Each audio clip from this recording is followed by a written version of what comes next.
আমার বয়স আর কতই হয়েছে, কিন্তু আমি এরকম বড় জানাজা আমি কখনোই পড়ি নাই।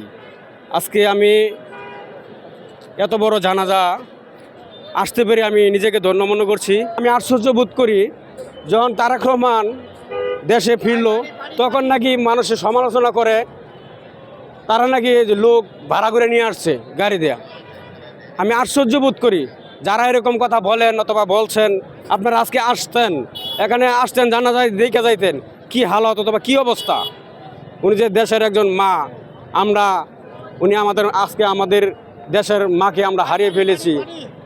আমাদের কথা আমি বলতে পারতেছি না, আমার খুব কষ্ট লাগতেছে, কারণ এগুলো না দেখলে আমরা বুঝতে পারবো না। আমি আল্লাহর কাছে দোয়া করি, উনি মুরব্বী মানুষ, উনি কারাবন্দি ছিল, অনেক দিন কারাবন্দি ছিল, আমরা শুনেছি। এরপরে আমরা দেখেছি অনেক নির্যাতিত ছিল।